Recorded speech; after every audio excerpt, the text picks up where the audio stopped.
ये आकाशवाणी रायपुर है।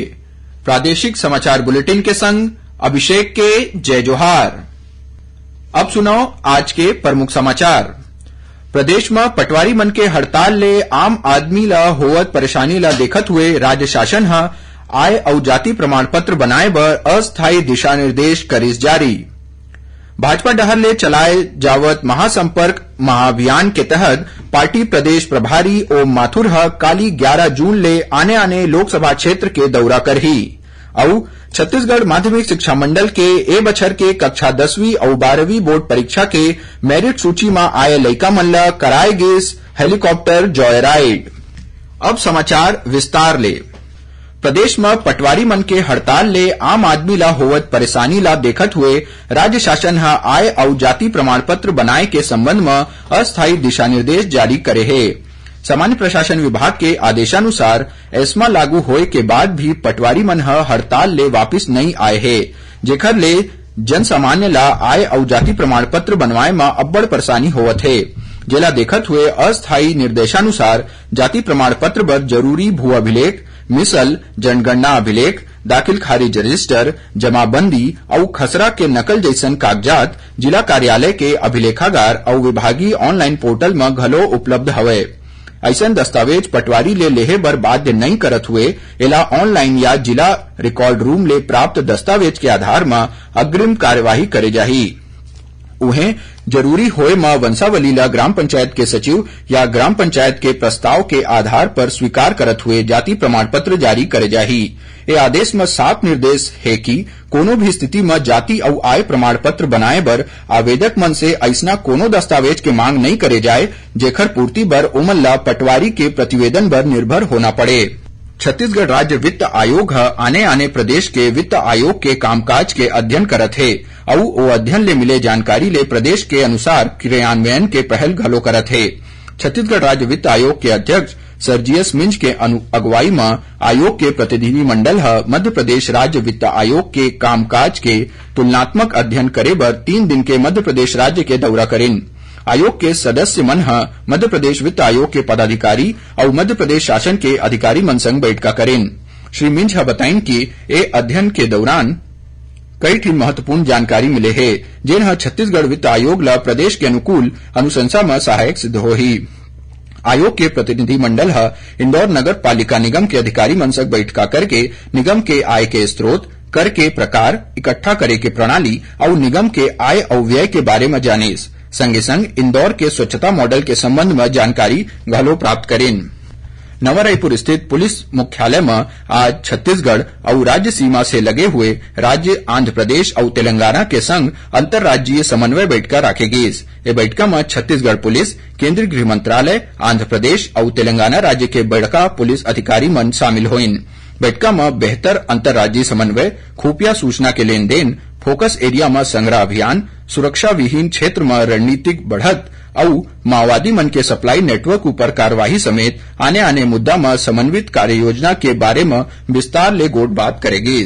भारतीय जनता पार्टी डहर ले चलाए जावत महासंपर्क अभियान के तहत पार्टी प्रदेश प्रभारी ओम माथुर काली 11 जून ले 14 जून तक आने लोकसभा क्षेत्र के दौरा करही। श्री माथुर काली रायपुर लोकसभा क्षेत्र के अंतर्गत रायपुर ग्रामीण विधानसभा क्षेत्र में महासंपर्क अभियान ला शामिल होही।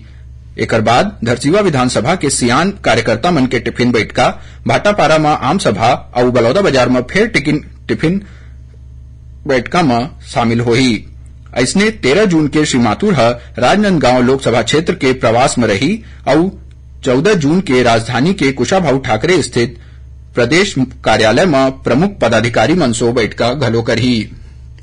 छत्तीसगढ़ी समाचार बुलेटिन आप मन आकाशवाणी रायपुर ले सुनत हव। छत्तीसगढ़ के खबर ले है आपके वास्ता और खबर के विश्वसनीयता ले है हमार वास्ता। आकाशवाणी समाचार रायपुर के प्रादेशिक समाचार बुलेटिन के संगे संग हमार समसामयिक कार्यक्रम आप रेडियो के संग अपन मोबाइल में घलो सुन सकत हो। आकाशवाणी समाचार फेसबुक, ट्विटर और यूट्यूब में घलो हावय। हमार फेसबुक पेज हरे Chhattisgarh news on AIR, Twitter handle CGAIR news और हमार यूट्यूब चैनल हरे छत्तीसगढ़ AIR न्यूज। तो अब रेडियो के संगे संग आपके मोबाइल के माध्यम ले हम आप तक पहुंचत हन। छत्तीसगढ़ के हर खबर पर सुनत रहो आकाशवाणी समाचार।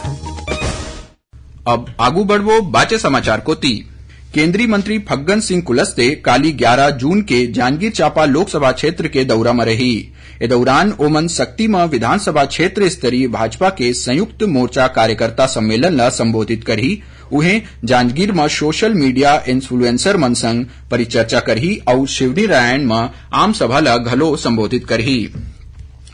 छत्तीसगढ़ माध्यमिक शिक्षा मंडल के ए बछर के कक्षा 10वीं और 12वीं के वार्षिक बोर्ड परीक्षा में मेरिट सूची में आए लइका मन ह आज रायपुर के पुलिस परेड ग्राउंड ले हेलीकॉप्टर जॉय राइड करिन। स्कूल शिक्षा मंत्री डॉक्टर प्रेम साय सिंह टेकाम ह झंडी दिखा के हेलीकॉप्टर ला रवाना करिन। पढ़इया लइका मन बर ए उड़ान ह बने मजेदार रहिस, जेकर अनुभव ओमन साझा करिन। विद्यार्थी मन ह बताइन कि मुख्यमंत्री के पहल ले सब्बो पढ़इया लइका मन ला प्रावीण्य सूची में आए के प्रोत्साहन मिलही।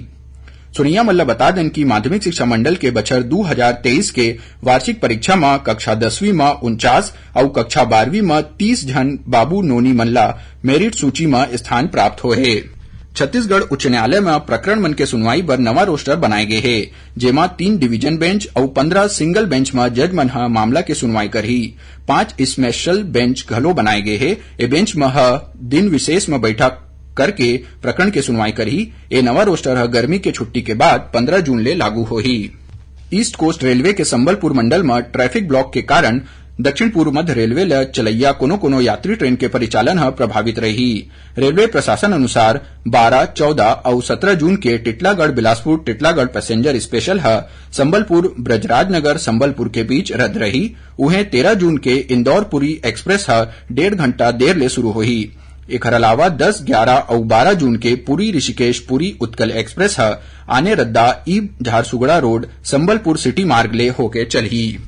सुरैया मल्ला बता दन कि काली इतवार के हल्बी और गोंडी बोली में साप्ताहिक समाचार बुलेटिन ह आकाशवाणी केंद्र जगदलपुर ले प्रसारित करे जाही। एला बस्तर संभाग में सुने जा सकी।